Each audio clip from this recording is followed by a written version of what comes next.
नमस्कार दोस्तों, स्वागत है आपको भोजपुरी म्यूजिक न्यूज में। तो लेके आ रहे हैं खेसारी लाल यादव ओके सॉन्ग। बहुत ही ब्लॉकबस्टर सॉन्ग है दोस्तों। इसी सॉन्ग के बारे में अपडेट देने वाले हैं, तो वीडियो का हमारे शुरू से अंत तक देखें, तब आपको समझ में आएगा कि चैनल पे सॉन्ग का वीडियो रिलीज होने वाला है और कब होगा और कितने बजे होगा, सब अपडेट देने वाले हैं। तो दोस्तों हमारे वीडियो को शुरू से अंत तक देखिए, भगा भगा दोस्तों नहीं देखिएगा तो कुछ भी दोस्तों समझ में नहीं आएगा। इसीलिए कहते हैं दोस्तों वीडियो को हमारे शुरू से अंत देखें। चलिए दोस्तों वीडियो को स्टार्ट करते हैं। वीडियो को स्टार्ट करने से पहले दोस्तों आप लोग हमारे चैनल पर नए हो तो चैनल को सब्सक्राइब कर दे और बेल आइकन दबाना दोस्तों नहीं भूलिएगा।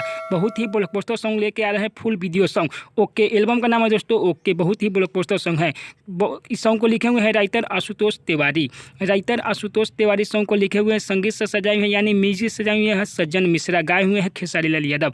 स्पीड रिकॉर्ड प्रेजेंट पर रिलीज हो रहा है कल सुबह, देखिए और तहलका मचाइए। कल सुबह रिलीज हो रहा है स्पीड रिकॉर्ड प्रेजेंट पर। बहुत ही ब्लॉकबस्टर सॉन्ग है, हर डीजे पे ही सॉन्ग बजने वाला है ओके। बहुत ही blockbuster full video song release हो रहा है।